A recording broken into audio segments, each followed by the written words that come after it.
Na noite de 27 de novembro de 1940, Jesse Livermore levou a esposa para jantar no Stock Club, em Nova York. Quando um fotógrafo perguntou se podia tirar uma foto deles, Livermore sorriu e disse: "Em essência, claro, mas será a última foto que você tirará, porque amanhã partirei por muito, muito tempo." Na tarde seguinte, dia de ação de graças, no bengaleiro do hotel Sherry Netherland, o homem que havia previsto corretamente e lucrado com todas as grandes quedas do mercado americano entre 1907 e 1929, colocou uma pequena pistola atrás da orelha direita e puxou o gatilho. Ele tinha 63 anos. Sua nota de suicídio de 8 páginas dizia simplesmente: "Sou um fracasso." Ele havia acertado sobre os mercados mais vezes do que qualquer homem de sua época. Ele havia estado espetacularmente, historicamente, documentavelmente certo, e isso o havia destruído de qualquer forma. Essa é a história que este vídeo conta. Não, a história de um homem que perdeu porque estava errado, a história de um homem que perdeu porque estava certo na hora errada e nunca construiu uma estrutura que pudesse sobreviver à lacuna entre saber e ser acreditado. Antes de prosseguirmos, nada neste vídeo é aconselhamento financeiro. Este canal examina o registro histórico. O que você faz com esse registro é sua decisão, né? Faça sua própria pesquisa, consulte um consultor qualificado. Somos historiadores aqui, não corretores. Jesse Lauriston Livermore nasceu em 26 de julho de 1877, em Shrewsbury, Massachusetts. Sua família era muito pobre para sustentá-lo. Aos 14 anos, com $5 que a mãe lhe entregou na mão. Como um presente de fuga, ele conseguiu um emprego na Paine Webber Company em Boston, registrando preços de ações de fita de cotações por $5 por semana. Aos 15, ele havia feito sua primeira negociação. Aos 16, ele havia largado tudo para especular em tempo integral. Aos 20, ele havia acumulado $10.000 e sido banido pela maioria das casas de apostas ilegais de Boston por ganhar com muita consistência. Isso o forçou a negociar sob nomes falsos e disfarces. Ele chegou a Nova York em 14 de setembro de 1900, aos 23 anos, com $2.500. O que aconteceu a seguir revela tudo o que importará nesta história. Ele operou vendido com margem e perdeu tudo. O problema não era sua análise, o problema era o tempo. As bolsas legítimas de Nova York tinham atrasos de cotações que suas técnicas de casas de apostas ilegais nunca haviam encontrado. Ele estava certo sobre a direção, ele simplesmente não conseguiu sobreviver tempo suficiente para provar que estava certo. Ele perdeu tudo, pegou emprestado, voltou e perdeu novamente. Como a revista Time resumiu, Wall Street recebeu seu primo do interior de braços abertos e em pouco tempo o aliviou de sua fortuna. Demorou 8 anos para ele entender o mercado de Nova York. 8 anos de estar certo e falido. Então veio 1906 e o primeiro caso totalmente documentado do que a audiência deste canal sabe intuitivamente e precisa entender historicamente. Em 16 de abril de 1906, 2 dias antes do terremoto de São Francisco, Livermore começou a vender a Union Pacific Railroad a descoberto. Quando o terremoto atingiu em 18 de abril, ele dobrou sua posição. O lucro foi de aproximadamente $250.000, uma fortuna para um especulador de 28 anos. O que ele fez a seguir é a parte que importa. Livermore estudou as condições financeiras, leu os mercados de crédito e analisou a pressão que o terremoto havia colocado sobre o sistema bancário oriental e concluiu que um grande mercado de baixa estava se aproximando. Ele estava certo. O pânico de 1907 o provaria completamente certo. Mas esse pânico ainda estava a mais de um ano de distância. Livermore vendeu a descoberto com uma posição muito alavancada. Ele manteve a posição durante o verão. Ele manteve durante o outono. A cada semana que o mercado não colapsava, as suas posições moviam-se contra ele. Cada recuperação acionava chamadas de margem. Ele as cobria, manteve a sua convicção. Ele manteve a posição até perder todo o seu lucro de $250.000 e ainda os seus empréstimos. Estava completamente arruinado quando o pânico que previra finalmente chegou. Ele escreveu sobre isso mais tarde, dizendo, em essência, que estava a usar um telescópio quando precisava de um calendário. A distância entre o seu primeiro vislumbre da tempestade que se aproximava e o momento em que ela chegou foi muito maior do que eu pensara. O mercado em baixa que ele previra era real. Ele simplesmente não podia dar-se ao luxo de esperar por ele agora. A operação de 1907. Após o desastre do terremoto, Livermore estava falido e a pedir empréstimos, mas estava atento. Ele identificou um sinal específico que nenhum observador de mercado estava a discutir publicamente. Duas grandes ferrovias, Northern Pacific e Great Northern, anunciaram que permitiriam aos investidores pagar por novas emissões de ações em prestações em vez de na totalidade. Livermore compreendeu a implicação imediatamente. Os financeiros emitem em prestações quando acreditam que o dinheiro é demasiado escasso. Para emissões normais, era um sinal de que as pessoas que geriam o capital da nação já estavam a racionar a liquidez. Ele reconstruiu uma posição de venda a descoberto no final de 1906. A crise aguda atingiu em outubro de 1907, quando as corridas ao Knickerbocker Trust Company desencadearam falências bancárias em cascata. Por volta de 24 de outubro de 1907, as suas posições de venda a descoberto renderam-lhe $1 milhão num único dia. O seu patrimônio líquido total após as operações de 1907 era de aproximadamente $3 milhões. Ele tinha estado certo em 1906, tinha sido destruído. Ele tinha estado certo novamente em 1907. Desta vez ele sobreviveu tempo suficiente para lucrar. A diferença não foi inteligência.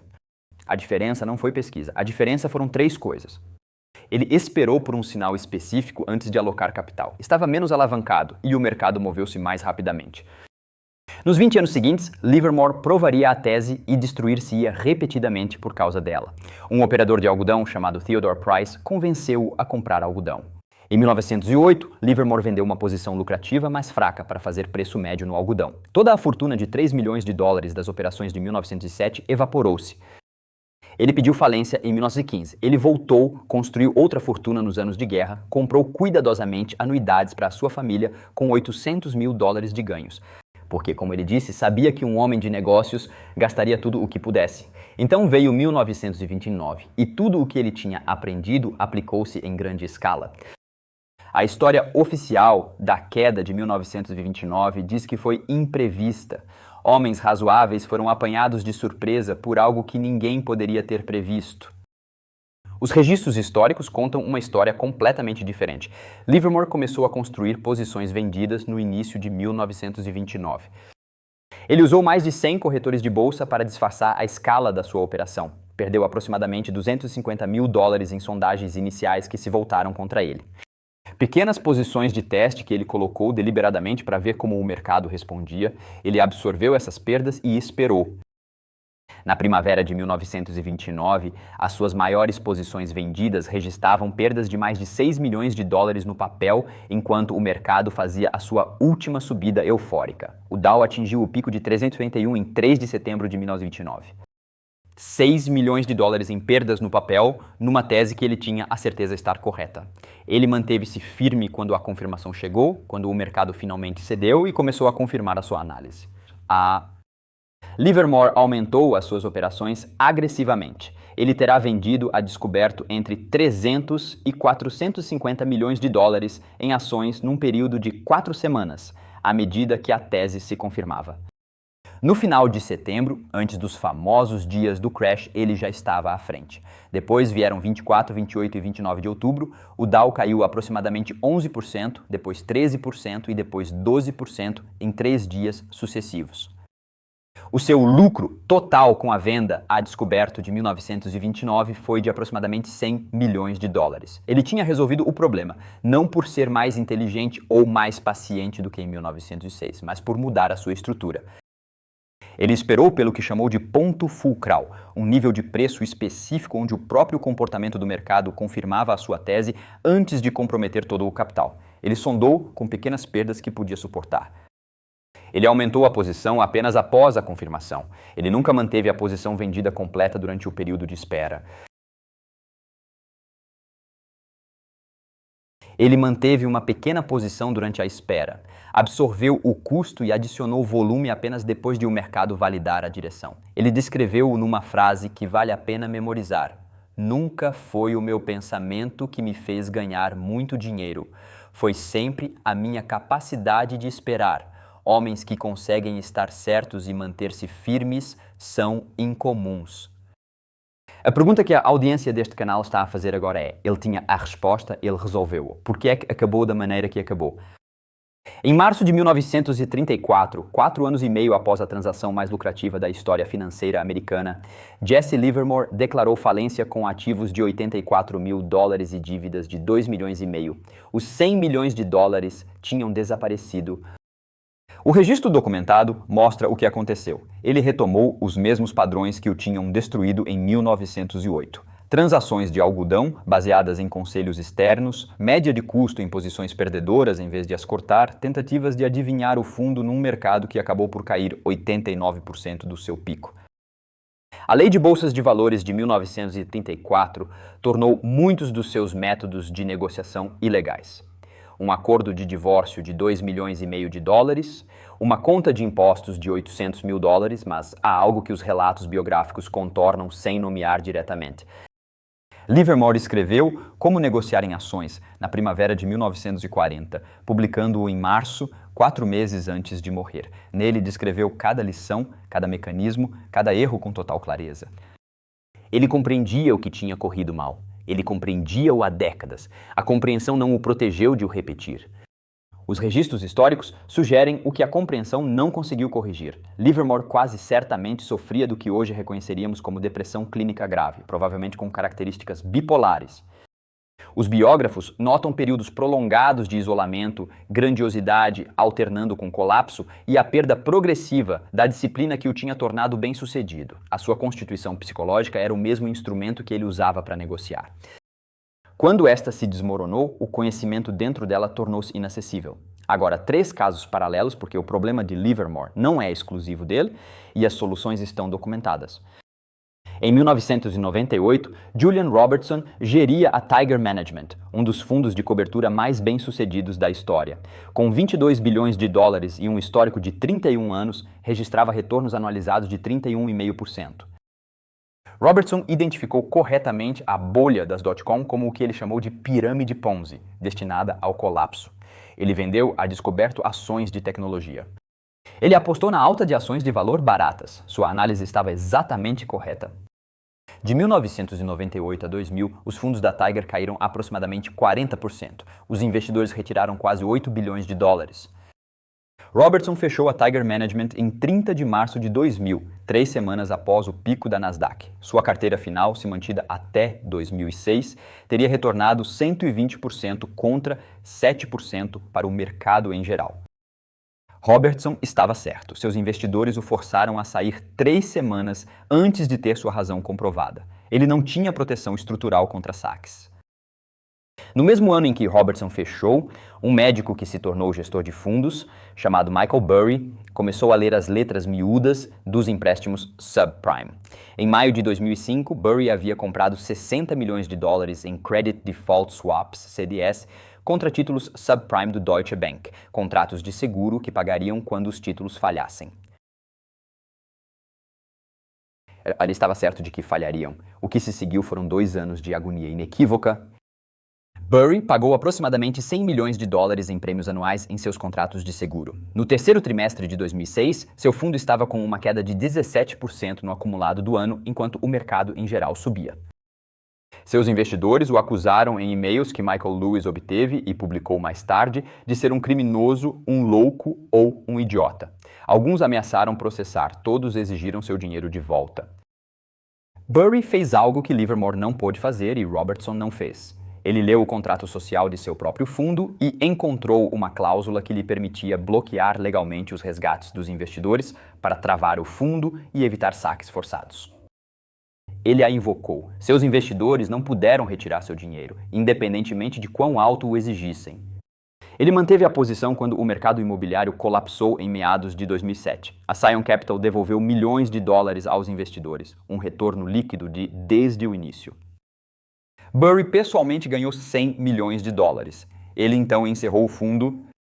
Ele disse que a experiência havia sido tão psicologicamente destrutiva que ele não podia continuar. A comparação documentada entre esses 3 casos, Livermore em 1929, Robertson em 2000 e Burry em 2007, revela uma verdade estrutural que a maioria das discussões sobre market timing ignora completamente. Estar certo sobre o que vai acontecer é a parte fácil. A parte difícil é construir uma estrutura que possa sobreviver ao tempo entre o momento em que você sabe e o momento em que o mercado concorda. Livermore resolveu isso em 1929. Ele usou pequenas posições de sondagem para absorver o custo da espera sem comprometer todo o capital.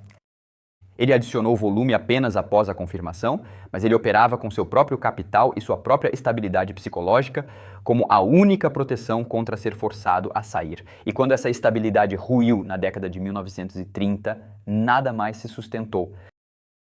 Robertson resolveu isso brilhantemente como analista e falhou completamente em termos estruturais. Seus investidores podiam sacar livremente. Eles sacaram, ele estava fora 3 semanas antes da sua vindicação. Barry resolveu a questão por contrato. Os seus investidores tinham assinado documentos que os impediam legalmente de o expulsar. Ele manteve a posição até que a tese se concretizasse, absorveu os custos dos prêmios como a perda máxima definida e saiu com o maior lucro da história do seu fundo. Uma nota que toda a gente que ouviu o famoso aforismo sobre o market timing deveria saber, a frase que todos atribuem a John Maynard Keynes. Os mercados podem permanecer irracionais por mais tempo do que você pode permanecer solvente. Esta frase não foi dita por Keynes. Um investigador rastreou-a até um analista financeiro chamado Gary Shilling, que a usou num seminário em 1983 e a publicou na Forbes em 1993. A atribuição errada surgiu em 1999. O que Keynes realmente escreveu foi isto: não há nada tão desastroso como uma política de investimento racional.